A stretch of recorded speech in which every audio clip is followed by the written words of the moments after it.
everyone, this is Katrina Voice Over Flowers. I'm Nani today.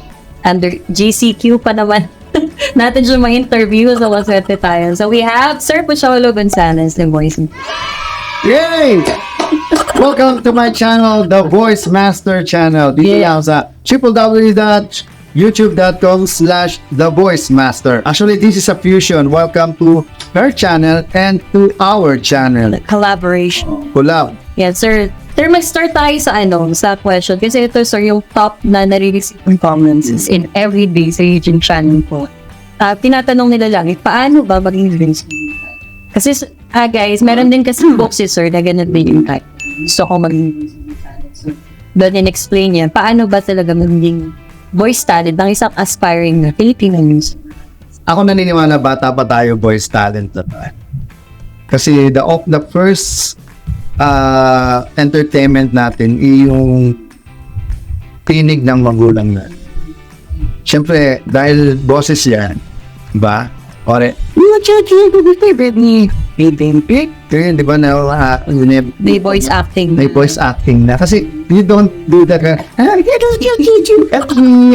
Alam mo, ang cute mo. Di ba? You don't do that in real life. So, But yung baby talk, sir, baby type talk of is a voice acting already. Because at the end of the day, you cannot do that in normal people, especially mga kasing edad mo. Sabihin ba? How weird. Kaya nga, tapos for the longest time, ang tao kasi sanay ng kinikwentuhan. Dati wala naman kasi written history, kaya konti lang ang alam talaga ng tao sa kasaysayan ng mundo. Mga tao noong, di ba nagkukwento? Maaaring na mga ningunong natin voice acting. Pare, alam mo pa, nung panapon ng ilidumin, may isang pagkaroon ng nangangapos. Ha? Lolo? Hindi na po tayo. Or saan ba tayo pupunta? Gabing-gabi na kasi. Basta po, Lolo, pupunta tayo sa kabilang mundo. Magaling mo lang. Siguro, we don't know. But I guess, naniniwala ako, meron ng voice actor ng mga kahit yung mga panahon ng mga Greek, mga Roman, di ba, yung mga theaters. Mga puppetry, di ba? Oo, mga puppet, they do voice acting na, hindi nga lang recorded. So, sabi ko nga, nagsimula akong walang nagturo. Sabi ko, pag ako nagkaroon ng chance, mag-aaral ako, punta ako Amerika, so tama libro, tatayo ang school, para maturo ako yun. I-share sa naka-discover talaga sa akin si Sir Pocholo. Kasi nung nagsimula na ako mag-voice over after ako na-discover ni Professor, so doon ako nag-start man self-study. And then later on, habang ginagawa ko ng pag-voice over on the site, na-discover ako ni Sir through life experience. And then the rest is history. And then nandito na nga tayo at namumingin. So, masikat na siya.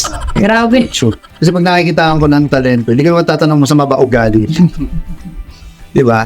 Ang tatanong ko, willing ka bang mag-invest ng team, time, effort, ability, and kumbaga, yung M hindi na money. M stands for mahal. Pagmamahal. Love for nothing. But I don't think you are the voice over lovers. Hindi kita na naniwala sa akin na mapapulungan ka na naniwala sa sarili ng kaya mo. Di ba? Yan yung nagsisimula pa lang. Pero sir, dun sa mga aspiring voiceover talent, ano ba yung magiging yung tips sa kanila, mga quick tips? Unang tip, lagi kayong mag-subscribe at manood sa Voice Over Flowers YouTube channel. Yan, number 1. The Voice Master. Yan. Ang dami kong ilalabas ng mga lumang video na hindi ko pa ever na-edit. Kumbaga sa parang 25 years of history na. 5 years worth of Di ba? Yung parang nandyan lang yung materials pero hindi pa natatayo yung bahay. So, ganun karami. 25 years of my life. So, watch out sa mga Or on voice acting. Kaya, ito pa maganda sa mga mag-like, magsa-subscribe, mamimigay ako ng yan na. friend yun. At Gusto ko sumali dito. scholarship sa aking mga workshop like voice master classes and also yung Certified Voice Artist Program. Pinagsulat din ako ni James R. Gerber sa kanyang libro The Art of Voice Acting. Isang buong chapter tungkol sa dubbing, ADR or Automated Dialogue Replacement. So talagang when it comes to authority, I'm the only one na masasabing naging author, no? Kami ni Kathleen doon, magtuturo kami at marami pang mga taong masasabi kong galing. Mga guest speakers, no? Guest mentors sa aking Certified Voice Artist Program. At ang kagandahan ngayon, marami na tayo, actually, more than 3,000 graduates plus yung mga online webinars natin. This is just the beginning. No? Marami pa tayong pagkukwentuhan, Kathleen. And, Dami pa mangyayari sa and- voiceover industry. ito yung maganda Kathleen. Nagsimula na yung program natin na Voice Acting Project. And under yung Voice Acting Project, meron tayo Voice from Home program. So, ang goal ko dito, ang vision ko dito, na lahat ng mga interested, lahat na may passion, lahat ng mga aspiring voice talents sa buong Pilipinas, kahit nasa Tawi-Tawi ka, kahit nasa Batanes ka, sa Ipatan, sa Itmayat, dun. Basta meron kang microphone, tsaka computer at internet, makakasama ka namin. Kasi gusto kong pagsamasamahin ang lahat ng lingwahe sa Pilipinas under ng Voice from Home program at ng Creative Voices at ng Voice Talent Store. Kasi pwede na nating number one, mabigyan ng opportunity. Kahit na wala kayo sa Maynila, wala kayong recording studio, tuturuan namin kayo.